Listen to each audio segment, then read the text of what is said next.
Des frelons comme celui-ci. Patrick a réussi à en tuer des milliers. C'était en novembre dernier, un essaim envahit et détruit ses 4 ruches. Il décide alors d'attirer cet insecte classé nuisible dans ses filets. J'ai commencé par 2 bidons, mes 2 ruches que j'avais mis là. Et en 24 heures, j'en ai attrapé plus de 1300. Sûrement que dans ce que j'ai pris, j'ai sûrement pris des reines, des futures reines qui allaient hiverner. Les reines fondatrices, l'ennemi numéro 1 à éradiquer dès maintenant, car bientôt, elles sortiront de terre pour pondre leurs œufs.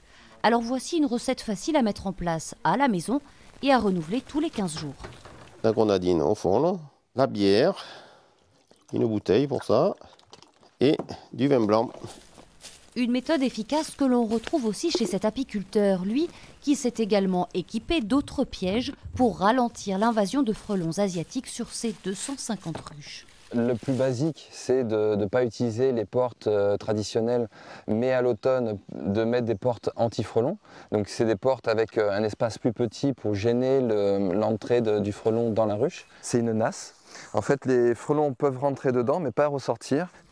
Car une fois à l'intérieur d'une ruche, ce nuisible peut tout détruire en moins de 24 heures. Il a des conséquences directes sur l'hivernage des abeilles. Alors, tous ces systèmes de piégeage représentent un sacré coût pour les professionnels. Entre 2 et 5 000 € pour l'achat du matériel, une dépense pourtant indispensable. Si on n'arrive pas à tenir nos abeilles en vie, on ne fait pas de miel, du coup c'est l'entreprise qui n'est pas viable directement. Donc on est obligé de résister, de trouver des solutions, d'expérimenter et de se battre contre les frelons. Un combat qui va jusqu'à l'achat il y a 2 ans de ce paintball pour permettre à Benoît, aujourd'hui reconnu désinsectiseur, de neutraliser les nids de frelons les plus difficiles à atteindre.